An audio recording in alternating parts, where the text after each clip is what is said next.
Джеймс Клир. Атомдык адаттар. Жакшы адаттарга кантип ээ болуп, жамандарынан кантип кутулууга болот. Китеп Тең мүмкүнчүлүктөр социалдык борборунун студиясында жазылып даярдалды. Окуганым Сунай Өсөрова, Бишкек 2024. Киришүү. Менин таржымалым. Орто мектептин жогорку класстарында окуп жүргөн күндөрдүн биринде классташымдын колундагы бейсбол таягы учуп келип так чекеге, тагыраак айтканда мурун кайкысына тийген. Сокку ушунчалык катуу болгондуктан мурун сөөгү эки жеринен сынып, кийин аттын такасындай болуп бүтүп калган. Мындан сырткары мээм чайкалып, баш сөөгүм жарака кеткен экен. Дарыгерлердин айтуусу боюнча мына ушул окуядан кийин мээмде шишик пайда болгон эмеш. Ошентип, көз ачып жумгуча менин мурдум сынып, баш сөөгүм жарака кетип, көз чараларыма доо кетти.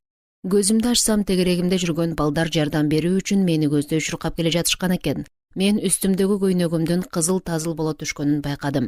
Мурдумдан агып жаткан канды токтотуу үчүн классташтарымдын бири футболкасын айырып жиберип мага сунду. Мен ошондо гана олуттуу мүнөздөгү жаракат алганымды аңдадым. Ушундан соң мугалимим келди да мени колтуктап алып медайымды көздөй жөнөдү. Талааны аралап, дөңдөн ылдый түшүп мектепке жеттик да. Медайымдын кабинетине кирерибиз менен ал мага суроо артынан суроо жаадырып жатты. Азыр кайсы жыл? 1998 жыл дедим мен. Чынчынына келгенде 2002 жыл болчу. Америка Кошмо Штаттарынын президентинин атын айтчы. Билл Клинтон. Туурасы Джордж Буштардын кенжеси эле. Энеңдин атын айтчы. Мен аптыгып калдым. Бир нече секунд өткөндөн кийин гана мен Петти дедим. Ошентип өз апамдын атын атоо үчүн мага жок эле дегенде 10 секундтай убакыт талап кылынды. Бул менин эсимде калган акыркы суроо эле. Мээдеги шишик өтө тездик менен жайылып жаткандыктан мен тез жардам келгише эле эсимди жоготуп койгон экем. Ооруканага алып келишкенден кийин организмим такыр эле иштебей калгандыктан суюктук жута албай калганым аз келгенсип, дем алуум уламдан улам оорлоп жүрүп отуруп, соңунда мен такыр эле дем ала албай калдым. Ушуга байланыштуу мени өпкөнү жасалма желдетүүчү аппаратка жаткырышып, бул жерде тиешелүү жардам көрсөтө албайбыз деген бүтүмгө келишкенден кийин Цинциннатидеги ооруканага жөнөтүү үчүн тигучак чакыртышты. Ошентип тигучак менен учуп бара жатканыбызда апам жанымда отурду да, өз алдымча дем ала албагандыгыма байланыштуу колумдан кармап, колунан келген жардамын берип жатты. Энем мени коштоп бара жатканда иним менен карындашыма көз болуп кеткен кырсык тууралуу айтып коюу үчүн атам үйгө кеткен экен. Кийин уксам карындашыма окуя тууралуу айтып берип, 8 класста аяктап жаткандыгына байланыштуу боло турчу кешеге бара албай тургандыгын айтып жатканда, атам байкуш аз-аз жерден ыйлап жибере жаздаптыр жана иним менен карындашымды машинесине салып алып, апамдын жанында болуу үчүн Цинциннатиге келген экен.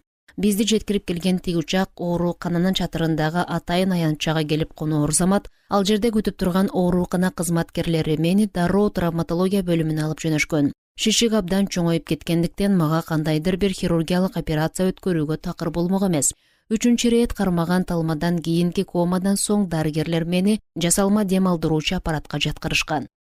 10 жыл мурда карындашыма лейкемия деген диагноз коюлуп, ал дагы мына ушул ооруканада дарыланып чыккан. Анда ал болгону 3, мен 5 жашта элем. Айтор бир нече жолку химиотерапиядан, люмбалдык пункциялардан жана көптөгөн трепанобиопсиядан кийин, тагыраак айтканда туура 2,5 жылдан кийин карындашым рак оорусун жеңип, ооруканадан чыккан эле. Баса ошол учурда энем 6 айлык ымыркай болчу.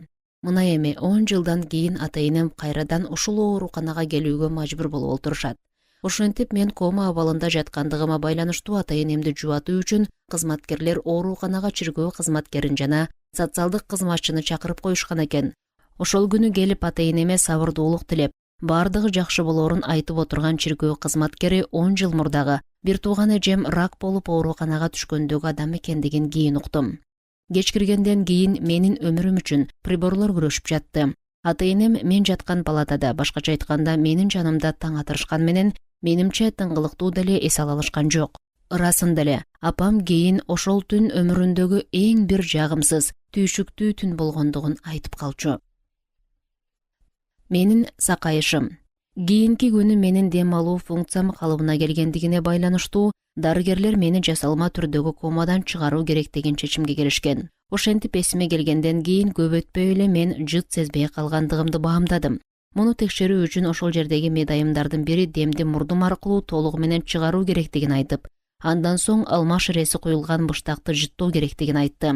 Капысынан менин жыт сезүүм ордуна келип, бирок мурдум аркылуу абаны күч менен чыгаруу учурунда аба көз чараларындагы жаракалар аркылуу сол көзүмдү дээрлик сыртка түртүп чыгарып салганы жанымдагылардын бардыгын таң калтырды. Көз чечекейи кабак жана көз менен мээни бириктирип турган көрүү нервинин эсебинен гана кармалып тургандыгы белгилүү болду.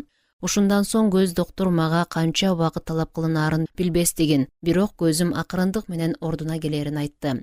Бир жумадан кийин хирургиялык операция өтөөрүн айтышкандан кийин мен психологиялык жана физикалык жактан ага аз да болсо өзүмдү даярдай баштадым. Чынын айтсам, менин ошол учурдагы абалым бокс боюнча таймашка катышып, таяк жеп калган спортчунукундай эле. Бирок дарыгерлер ага карашкан жок жана жата бербестен үйгө барып келүүмө уруксат беришти. Үйгө мен бети башым көк ала, мурдум сынык жана көзүм бир башкача тостоюп кайтып келдим. Ошентип кийинки айлар мен үчүн оор болду. Ал тургай өмүрүмдө болуп жаткан нерселердин баарына тыныгуу жарыяланып калган сыяктанды. Бир нече жума боюнча буюм тайымдар көзүмө кош көрүнүп, аябай ыңгайсыздык жараткан менен акыр аягы көзүм ордуна келди. Сакайтуучу дене көнүгүүлөрүндө мен базалык кыймыл-аракеттерди үйрөндүм. Чөгүп чүнчүп кетпөө үчүн бардык аракеттерди жасадым жана реабилитация учурунда көптөгөн кырдаалдарды баштан кечирдим. Айтор бейсбол оюну маанилүү болгондуктан көптөгөн кыйынчылыктардан соң мен бейсбол аянтчасына кайтып келдим.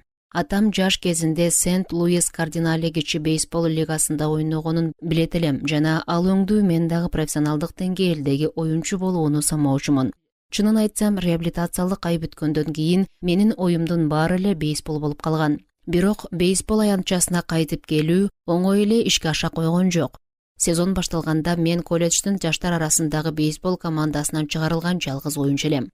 Ошентип мени экинчи жылы окуусун улантып жатышкан жаштар командасына жөнөтүштү. Командадан чыгарып коюшкандыктары мени абдан ыза кылган эле. Себеби мен бул оюнду 4 жашымдан баштап ойноп баштагам жана спортко көп убактымды арнагам. Командадан чыгып калган күнүм али да болсо көз алдымда. Ал күнү мен отуруп алып, жакшы бир музыка таап, өзүмдү сооротуу үчүн машиненин радиосунун кулагын нары бери бурай бердим. Шектенүүлөр менен коштолгон 1 жылдык мөөнөттөн соң мен бүтүрүүчүлөрдүн командасына кабыл алындым. Бирок оюн талаасына анда-санда гана чыгып жаттым. Жалпы жонунан алганда мен бул команданын курамында 11 жолу гана чыгып ойнодум. Жогорку класстагы оюнчулардан турган командада карьерам жок экендигине карабастан, мен качандыр бир мезгилдерде мыкты оюнчу болуп чыгаарыма абдан ишенчүмүн. Албетте, ал үчүн мен болгон күч аракетимди жумшоом керек. Мындай учур мага травма алгандан туура 2 жылдан кийин, тагыраак айтканда, Денison университетине өткөндөн кийин келди. Ушундан тартып өмүрүмдө көптөгөн жаңы нерселер башталды. Дал ушул колледжде өзүм үчүн жаңы ачылыш жасай алдым десем болот. Тагыраак айтканда, мен анчалык деле маанилүү эмес адаттардын укмуштуудай кубатка ээ болоруна күбө болдум.